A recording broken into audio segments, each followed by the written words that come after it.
gitu ya, pagi menjelang siang. Apa kabar Anda? Good News Family di mana saja Anda berada.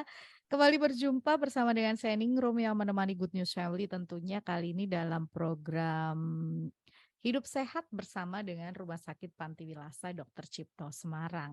Dan di kesempatan siang hari ini di hari Jumat ini sudah terhubung melalui aplikasi Zoom nih dengan Dokter cantik yang akan menemani kita Good News Family untuk ngobrol di hari ini. Saya sapa terlebih dahulu Dokter Debbie Fania. Hai Dok, Ya, halo, selamat siang. apa kabar Dok?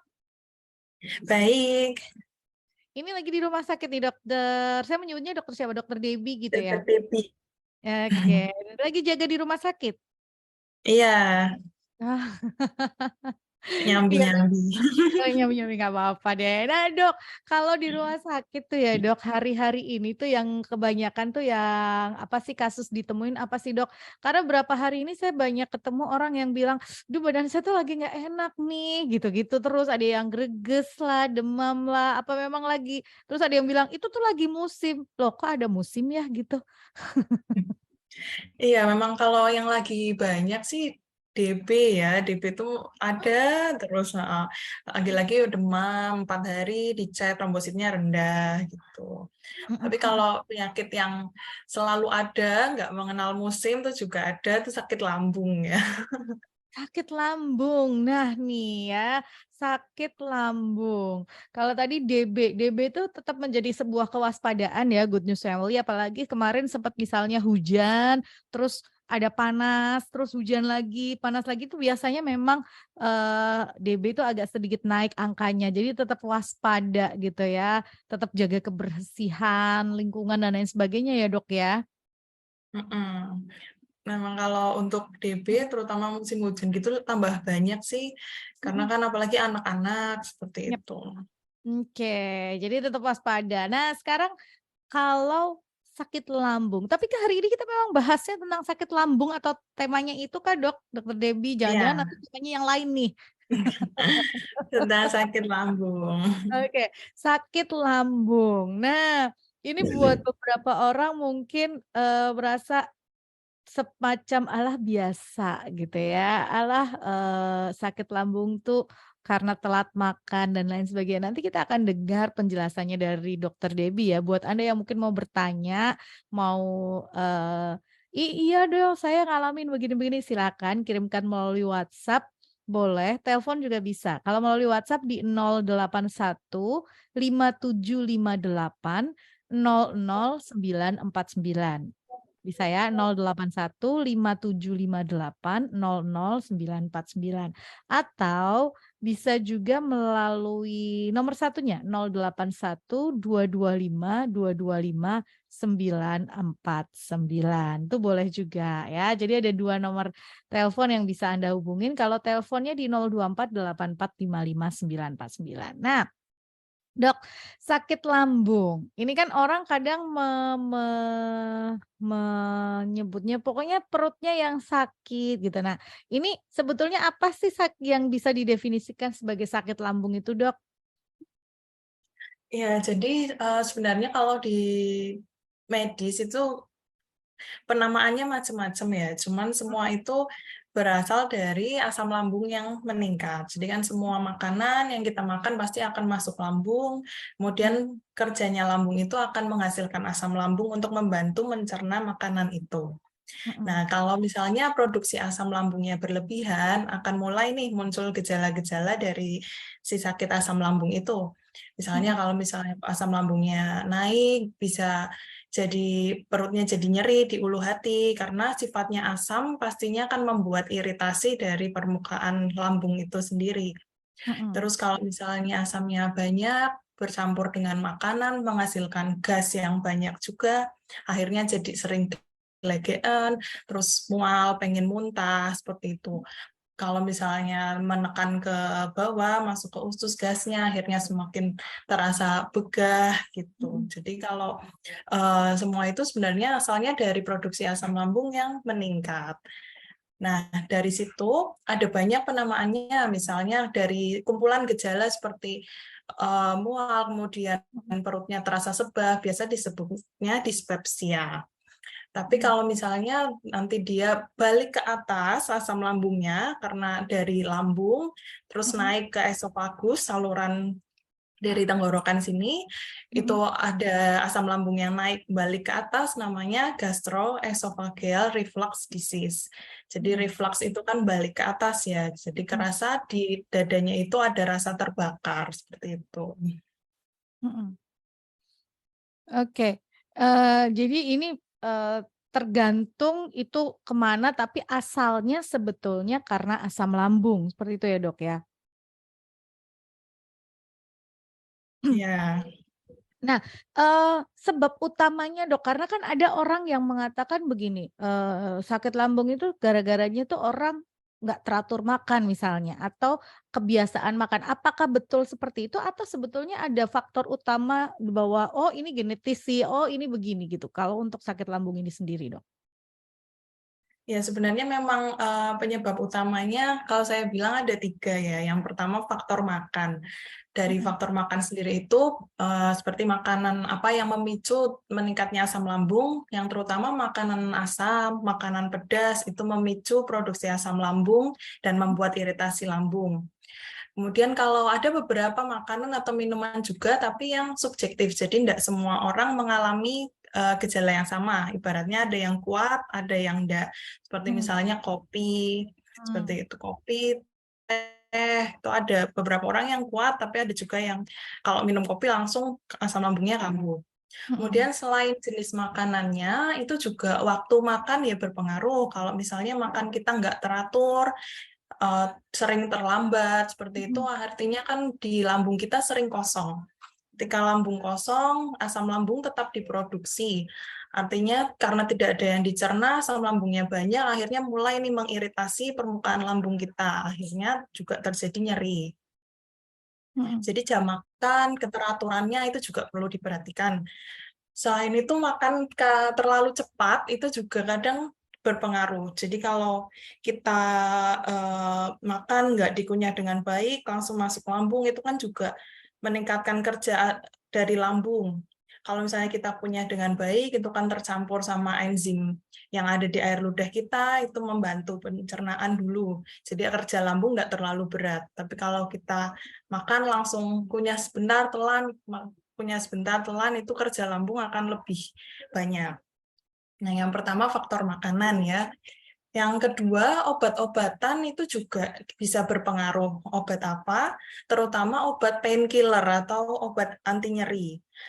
Kadang kita sering mengkonsumsi sendiri gitu, pasien-pasien beli di warung untuk mengurangi nyeri, karena kan apalagi yang sudah banyak sakit boyok, sakit lutut, seperti itu, biasanya beli sendiri. Nah, obat-obat anti nyeri itu juga bisa membuat iritasi di lambung. Makanya sebaiknya konsultasi dulu sama dokter, apalagi kalau misalnya memang sudah ada riwayat asam lambung, biar kita pilihkan obat anti nyeri apa yang aman untuk asam lambung. Kemudian yang ketiga itu stres. Jadi kalau kita banyak cemas, banyak pikiran, stres seperti itu juga bisa memicu asam lambungnya kambuh. Jadi berhubungan juga dengan emosi. Karena ketika stres, banyak hormon-hormon yang menyebabkan dari lambung itu juga jadi bermasalah. Oke.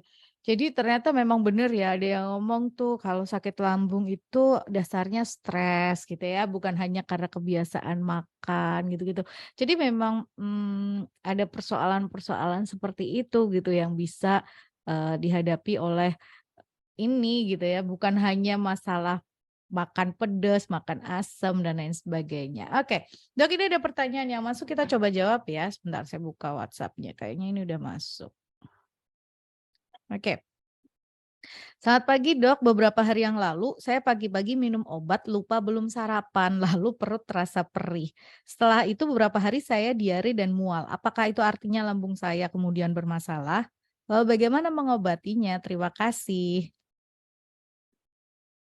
Ya, memang kalau itu seperti yang tadi saya bilang, memang obat-obatan ada yang mempengaruhi ya, bisa Mhm jadi mhm. seperti itu, terutama si obat-obat yang untuk pereda nyeri. Cuman beberapa obat lain seperti antibiotik juga ada yang pengaruhnya ke lambung.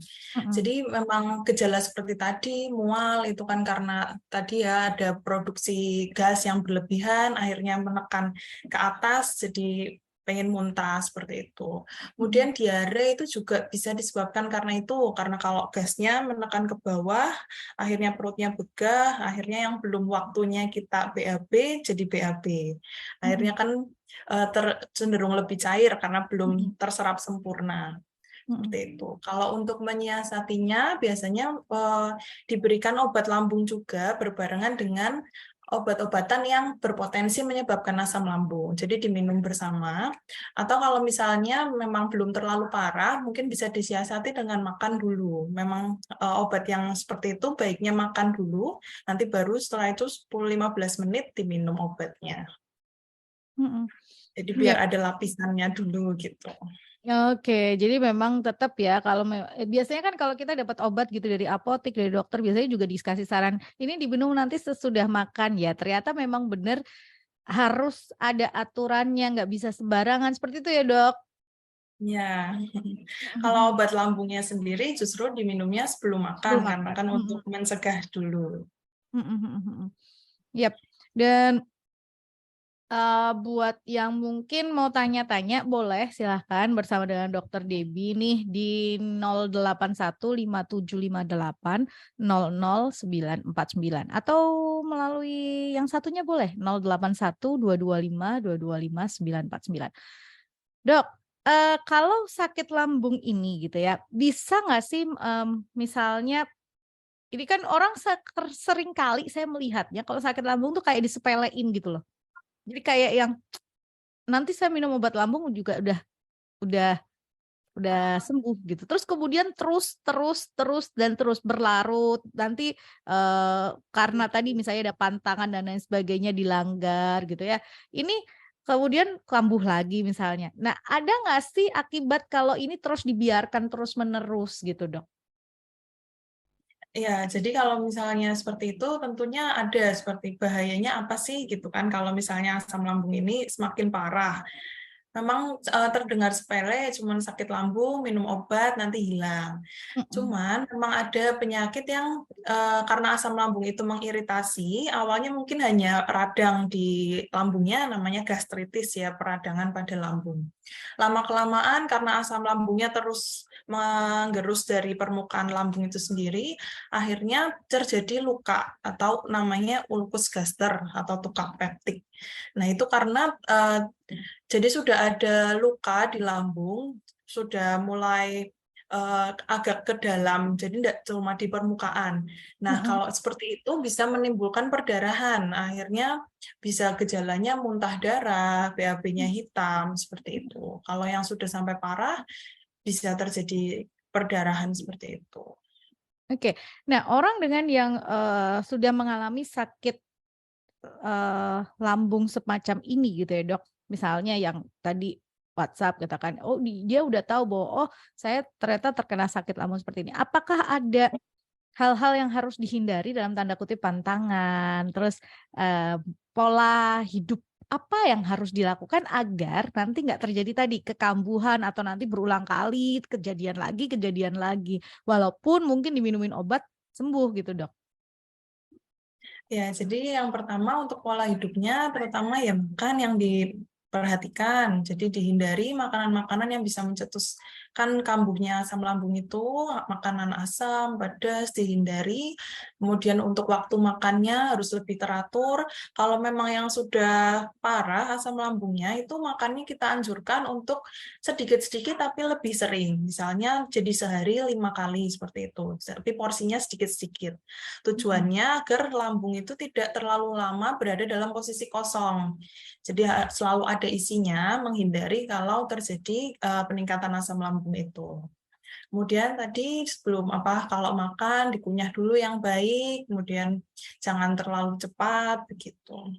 mhm Kalau untuk pengobatannya sebenarnya untuk kebanyakan orang kalau lagi kena asam lambung minum obat paling 2 hari atau bahkan sehari gejalanya Mhm hilang mhm kemudian mhm berhenti gitu. mhm. Sebenarnya kalau misalnya punya asam lambung itu sebaiknya diminum dulu rutin. Mhm. Minimal sebenarnya sih seharusnya bisa sampai 3 bulan. Tapi kalau Mmm, enggak ya paling enggak 2 minggu dulu diminum. Karena kan mhm itu berarti sudah ada iritasi di lambungnya. mhm. Kita minum dulu obat-obatan untuk menekan asam lambung supaya iritasinya itu sembuh dulu. Kalau Mmm, misalnya belum sembuh benar, nanti kita kalau kecentok dikit akan kerasa sakit lagi. oke. Jadi memang, sebetulnya tapi aman kan Dok obat-obat itu untuk dikonsumsi selama beberapa lama gitu? Aman aman. Itu memang kalau dari panduannya memang, untuk dikonsumsinya jangka panjang dulu. Oke, dan lebih baik sih memang konsul ke dokter ya kalau memang ingin itu Mhm. benar-benar tuntas gitu. Jangan sampai udah sembuh kerasa enak nih, nanti keulang lagi. Karena ada beberapa orang yang, saya kenal tuh hampir setiap bulan keluhannya begitu gitu ya, asam lambungnya kena lagi, obatnya, udah kerasa enak. Karena biasanya memang kalau sakit lambung itu minum obat sekali aja udah perutnya udah kerasa enakan gitu. Nah terus merasa udah baik-baik aja gitu ya. Oke, ini nih. Ada yang WhatsApp, sebentar saya buka dulu ini kok. Nih, "Selamat siang. Siang Dok, saya dulu tidak pernah sakit asam lambung, tapi sekarang setiap minum antibiotik asam lambung saya pasti kambuh. Sakitnya bisa sampai 2 minggu. Apa ada alternatif lain selain antibiotik karena saya ada riwayat sinus, kalau flu sulit sembuh. Terima kasih." Ya, kalau seperti itu sebenarnya untuk sinusitis yang memang sudah berat seperti itu kan memang membutuhkan antibiotik, cuman antibiotik itu kan jenisnya bermacam-macam. Mhm Jadi nggak selalu antibiotik yang diminum itu akan menimbulkan gejala di lambung. Jadi mhm mungkin bisa dikonsultasikan dulu ke dokternya bahwa kalau minum obat ini kok asam lambung saya kambuh. mhm. Siasatnya bisa yaitu dibarengi dulu dengan obat lambung untuk minumnya, kemudian untuk peminuman obat antibiotiknya setelah makan, kalau misalnya 2 ini kok dirasa sudah dikerjakan tapi masih terasa sakit terus, artinya nanti agar diganti jenis antibiotiknya yang lebih aman untuk lambung gitu. Oke, jadi lebih baik kembali ke dokter yang meresepkan antibiotiknya itu, sampaikan keluhannya gitu ya. Apalagi kalau misalnya, beberapa kali terkena flu dan terus berlanjut. Karena nggak nyaman banget loh sakit lambung itu, beneran nggak nyaman banget. Itu sebetulnya lebih ke efek seperti itu ya, Dok, ya? Iya, dan kadang kalau, saya lakukan keluhannya nyeri ulu hati. Mhm. Kadang yang bikin bahaya adalah keluhan nyeri ulu hati ini juga ada pada orang yang sakit jantung atau serangan jantung. Mmm, Jadi bisa bisa 2 sakit itu. Padahal kan kalau serangan jantung itu tentunya bahaya dan membutuhkan penanganan dalam waktu yang sangat cepat. mhm Makanya kadang kalau misalnya, punya keluhan nyeri ulu hati seperti itu, apalagi ada berdebar-debar, kerasa sesak, karena keluhan lambung maupun jantung sama-sama bisa seperti itu. Kalau mmm, yang GERD tadi asam lambungnya naik balik ke atas, otomatis dadanya kan juga terasa panas. sakit karena Mhm teriritasi. mhm Akhirnya kadang memang membingungkan dengan gejala penyakit jantung. mhm Makanya itu sebaiknya ketika punya seperti itu, dikonsultasikan ke dokter dan bisa datang ke IGD untuk dilakukan rekam jantung. Karena mhm. untuk membedakannya memang dari rekam jantung itu. Jadi Oke. jangan misalnya sudah sering nyari ulu hati, ini pasti karena lambung, kemudian minum Mhm, minumnya obat-obatan obat lambung sendiri, aja. gitu. Ya, karena kadang-kadang memang bisa sama seperti gejala sakit jantung, terutama kalau misalnya sudah usianya lebih tua ya, di atas 40 tahun, kemudian ada faktor risiko merokok, sakit gula, darah tinggi, ada kolesterol, itu sangat mungkin kan terjadi sakit jantung juga. Makanya sebaiknya dikonsultasikan dulu, dicek juga jantungnya. Oke, jadi lebih baik dicari tahu secara keseluruhan kalau memang faktor jantungnya aman, berarti mungkin suatu waktu terjadi ya ini gitu ya, sakit lambung, seperti itu ya, Dok, ya. Oke, Iya. selamat siang, Dok. Anak saya usia 17 tahun. Beberapa kali dia mengeluhkan sakit di ulu hati, perut kembung. Gejalanya seperti GERD ya, Dok. Lalu apakah yang harus dilakukan agar tidak terus terulang? Karena seringkali sakit seperti itu minum obat sembuh, tapi kemudian beberapa minggu kemudian kambuh lagi. Apakah pola makannya harus dibetulkan? Terima kasih. Iya, kalau misalnya untuk yang masih muda, 17 tahun, sebenarnya sih memang kemungkinan bisa diperbaiki dulu dengan pola hidup ya. Mungkin Mhm, dikurangi juga stresnya selain mengatur pola makan itu. Kemudian mhm. biasanya kalau misalnya seperti itu, kalau mau ujian gitu, terus tiba-tiba asam lambungnya Ya, kambuh lagi betul. Tapi gitu. bisa ya, Dok, ya? Artinya, sakit lambung ini tidak mengenal usia gitu kah, Dok? Dalam artian usia yang segini, ini masih muda kan, 17 tahun ternyata udah kena sakit lambung gitu, Dok? Iya, memang nggak mengenal usia, memang bisa terus. Cuman ya Mhm, memang banyaknya di usia-usia yang menengah ya, mungkin dari 17-20 tahun sampai usia 40 tahun itu juga banyak. Karena kan di situ memang kita mungkin karena aktivitasnya lagi banyak-banyaknya, pikiran juga sedang banyak, kadang stres, terlambat makan, yap, makannya juga lagi macem-macem. Kalau yang umur segitu kan cenderung nggak menjaga makan ya. mhm, mhm. Mm. Tren-tren makan yang berminyak, berlemak, terus pedes, asam gitu-gitu ya, Dok, ya? Iya, ya samyang, samyang itu juga kan pasti kalau yang Betul. muda-muda banyak yang makan itu. Terus ini, apa namanya, kopi-kopi kekinian gitu ya yang, Ya, apa sih, buat mereka itu katanya sih ngikut tren, tapi memang harus dibetulin dulu pola-pola makannya seperti itu ya, Dok, ya? iya. Jadi ya bukannya nggak boleh, Mhm, boleh-boleh aja. Cuman kalau mhm. misalnya memang punya asam lambung seperti itu, ya baiknya lebih dijaga. Oke, lebih baik dijaga terlebih dahulu. Nah, itu ya Good News Shelley kalau ngomongin sakit lambung itu mungkin buat beberapa orang merasa kayak, "Ya ampun ya, ya gitu," gitu ya. Nah, jadi tadi kan pantangannya, makanan asam pedas gitu kan, buat yang mungkin udah terkena asam lambung ya harus dikendalikan seperti itu ya, Dok, ya. Bukan bukan nggak boleh, boleh, tapi gitu syarat, ada tapinya. Terus ternyata nih makan, ngunyah, kadang-kadang orang terburu-buru, makan sambil terburu-buru, itu juga ternyata bisa menyebabkan itu juga ya, Dok, ya? Iya, karena sebenarnya dengan mengunyah itu kan kita kalau dikunyahnya lebih lama, artinya makanannya juga sudah lebih terurai, Mhm. tercampur dengan air liur kita. Padahal di air liur itu ada enzim pencernaan juga, jadi sudah terbantu dulu sebelum akhirnya masuk ke lambung. Kalau misalnya ngunyahnya cepat, belum sempurna dicerna dengan air liur, belum tercampur sempurna, artinya ketika masuk lambung, kerja lambung jadi lebih berat.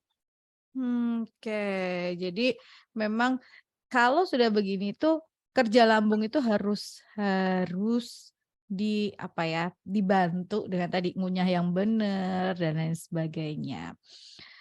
Oke, ini ada pertanyaan lagi. Selamat siang, Dok. Setiap kali sakit lambung saya kumat, rasanya saya jadi malah tambah nggak nafsu makan atau nggak pengen makan.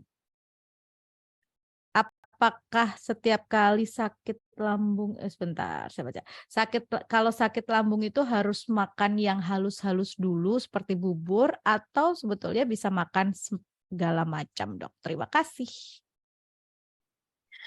Kalau seandainya sudah terjadi luka seperti itu, memang baiknya sih yang halus-halus dulu. Cuman seandainya misalnya belum, masih ringan seperti itu, sebenarnya masih tidak apa-apa. Yang penting dihindari yang asam pedas seperti itu. Nah, Mhm. kapan sih kita curiga ini kok sudah ada lukanya atau hanya iritasi biasa? Memang kalau misalnya sudah terlalu sering berulang, apalagi sempat muntah-muntah yang kok ada semburat darah seperti itu, ada merah. Nah, kita perlu curiga apakah ini, kok nyerinya, lebih sakit dari biasanya, itu perlu diperiksakan ke dokter karena nanti perlu diperiksa untuk, teropong.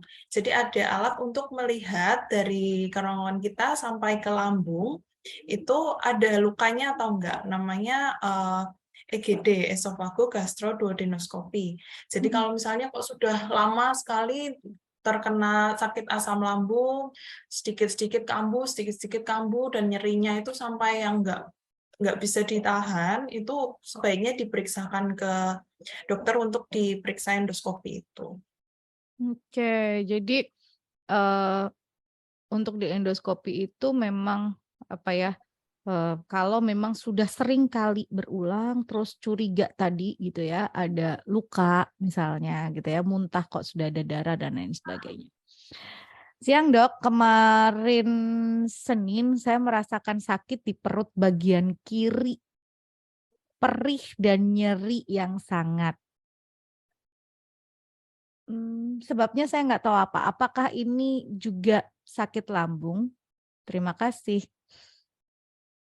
Ya, kalau di bagian ulu hati dan kiri itu memang ulu hati dan kiri atas memang lokasinya lambung di situ. Mm-mm. Cuman seperti yang tadi saya bilang, jadi jantung itu kan lokasinya juga di dada sebelah kiri. Jadi Mm-mm. kalau misalnya nyeri di daerah situ, apalagi disertai faktor usia, kemudian komorbid lain seperti sudah ada hipertensi, diabetes, seperti itu memang perlu dicek dulu ke dokter. Apakah ini memang benar asalnya dari lambung atau jangan-jangan ada sakit jantungnya. Kalau di dokter nanti kan kita bisa periksa dari rekam jantung itu, kalau seandainya rekam jantungnya baik, berarti kemungkinan ya dari lambung. Mm-mm. Mm-mm. Oke, jadi memang kemungkinan dari lambung tapi pastikan dulu ya ke dokter, coba check up lah gitu kan, rekam jantung biar dicek dan lain sebagainya. Kalau rekam jantungnya baik, berarti mungkin dari lambungnya. Jangan hanya merasa oh nggak apa-apa lambung gitu ya, tapi ternyata nggak tahu, ternyata jantungnya yang sedang mulai bermasalah. Seperti itu ya dok ya. Ya, benar. Kadang-kadang orang kan takut dok kalau untuk periksa gitu nanti jangan-jangan ketahuan penyakitnya gitu.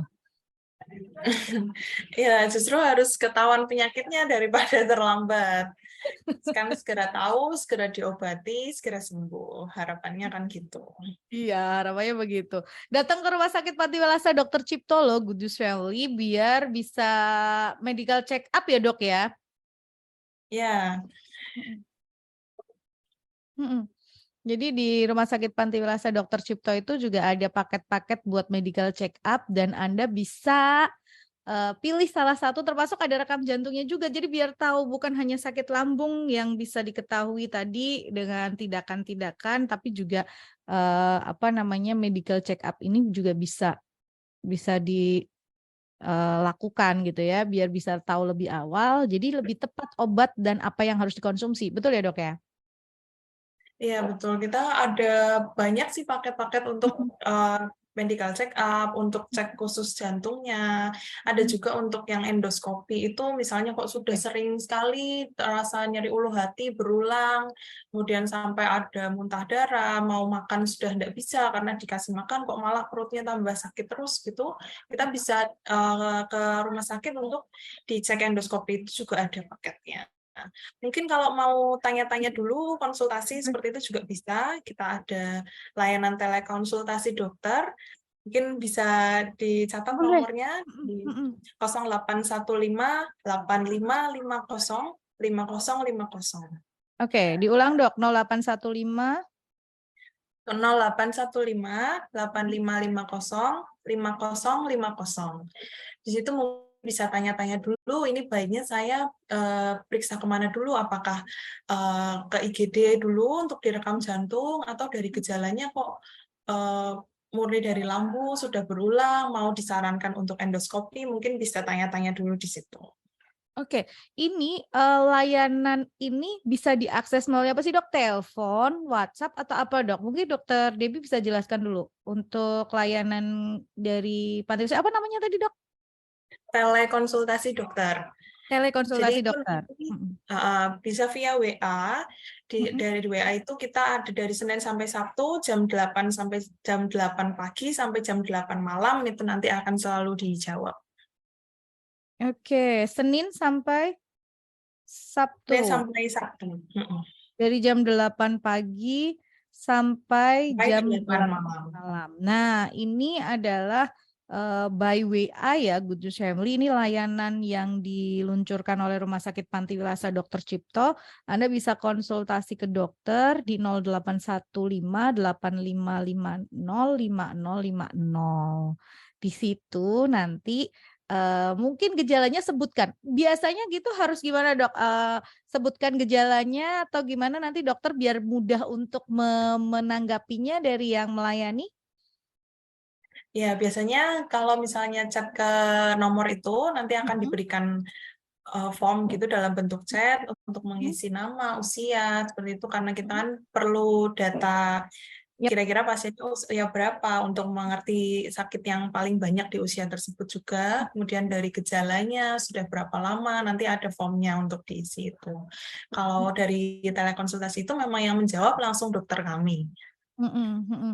Jadi, harus dijelaskan secara detail juga karena ini melalui chat ya Gus Syauli, nanti akan ada formnya yang di apa namanya, harus diisi. Kalau ditanya tentang gejalanya ya harus isi dengan sedetail Detail mungkin gitu mungkin. ya. Lalu juga misalnya, oh ada penyakit penyertanya misalnya, oh ada faktor pemberatnya misalnya gitu ya, oh ini memang tensinya tuh tinggi gitu ya, ada hipertensinya atau biasanya tuh ada ini memang saya konsumsi obat DM karena memang ada DM-nya gitu. Itu memang butuh butuh penjelasan-penjelasan seperti itu ya, Dok, ya? Iya, karena kalau komorbid seperti itu, riwayatnya saya punya sakit gula, punya darah tinggi, seperti itu kan, jadi kita lebih mudah mengarahkan kira-kira ini berisiko menuju ke penyakit apa. Kalau misalnya masih muda, mungkin nggak punya penyakit penyerta seperti itu, mungkin lebih mungkin hanya asam lambung saja. Tapi kalau sudah banyak sakit penyertanya, usianya sudah lanjut, data dari sakit-sakit penyerta itu malah sangat penting. Mhm.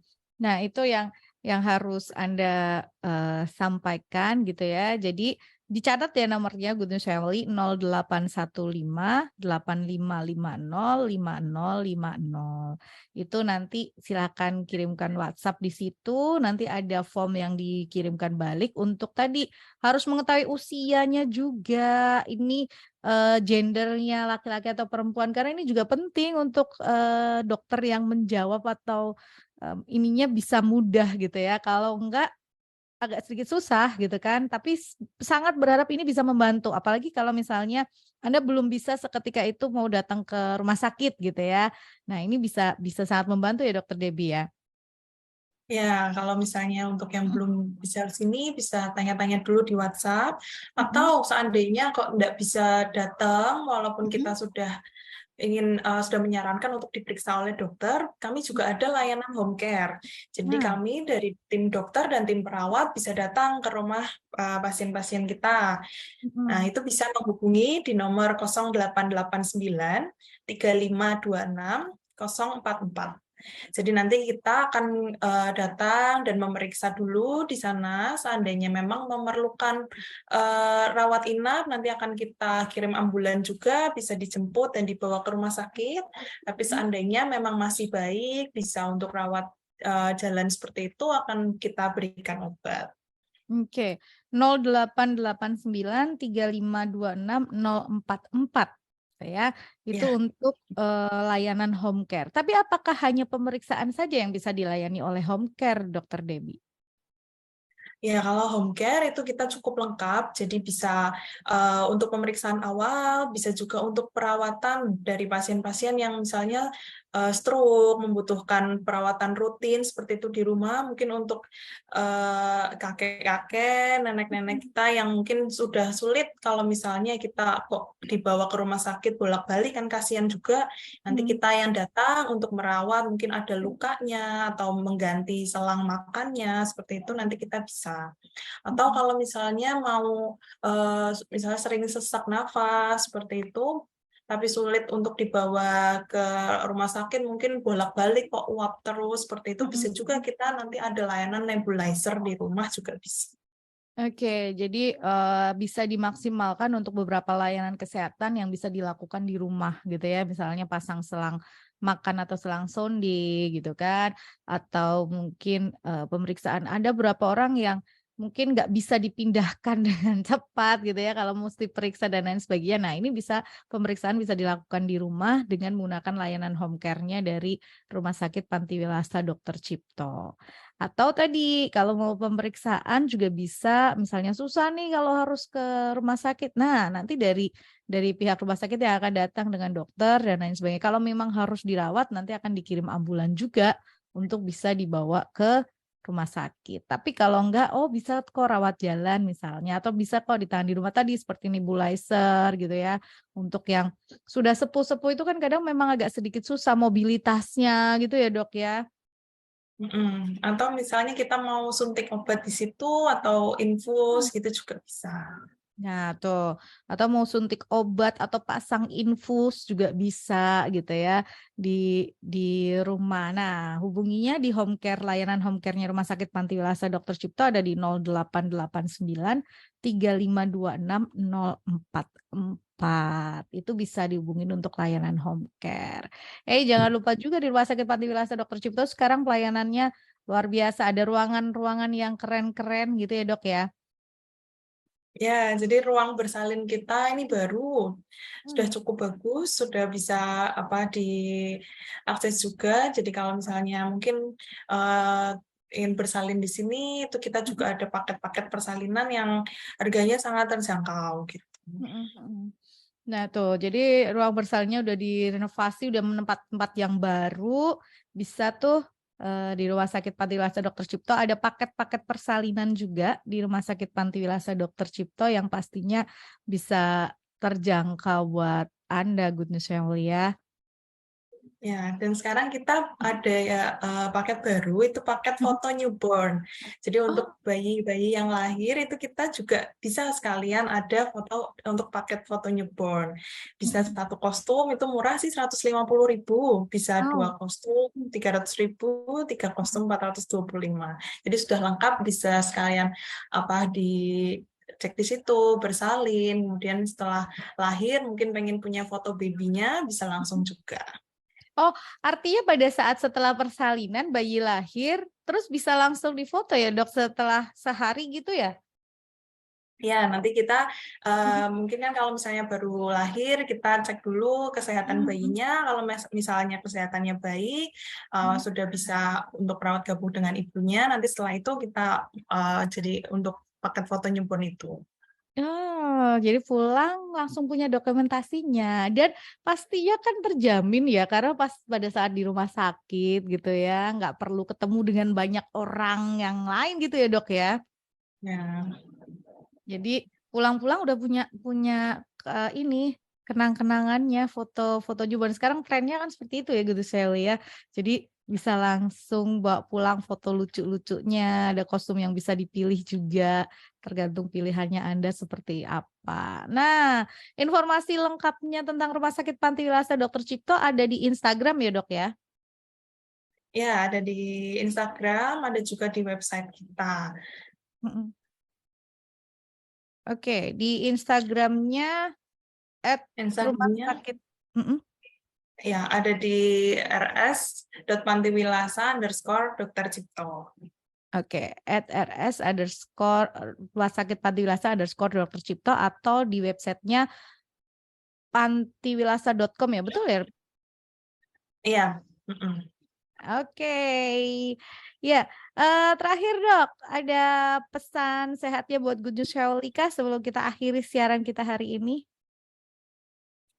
Ya, mungkin take home message-nya Mm-mm. untuk orang-orang yang dengan mungkin sering mengeluhkan sakit lambung, itu banyak hal yang perlu dijaga, antara lain yang pertama pola makan, kemudian yang kedua untuk obat-obatan, jadi jangan sembarangan mengkonsumsi obat tanpa konsultasi dulu dengan dokter, kemudian kurangi stres. Selain itu, apabila memang sering dirasa kambuh-kambuhan, baiknya diperiksakan ke dokter, karena sakit lambung bukan gejalanya tidak selalu mengarah ke sakit lambung saja, tapi bisa juga gejala itu ada di sakit lain seperti sakit jantung. Jadi tidak boleh disepelekan, harus diperiksakan ke dokter. Oke, yap. Jadi atau konsultasikan dulu gitu ya. Kalau mungkin Anda merasa, aduh gimana nih ya konsultasi dulu melalui WA tadi, layanan konsultasi, telekonsultasi dokternya Rumah Sakit Panti Wirasa Dr. Cipto hanya melalui WA kok, nggak kemana-mana. 0815 8550 5050 atau butuhkan layanan home care, bisa juga di 0889 3526 044. Dokter Debbie, terima kasih.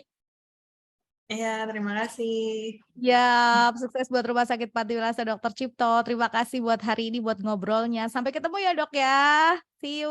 Ya, sampai ketemu. Ya, Selamat terima siang. kasih. Ya, terima kasih Good News Family. Berharap apa yang dihadirkan boleh menjadi berkat dan bermanfaat buat setiap Anda ya. Akhirnya standing room dan juga narasumber yang ada untuk Good News FM. Be sure di Good News for you at 94.9 Good News FM. Good news for the family. Bye-bye.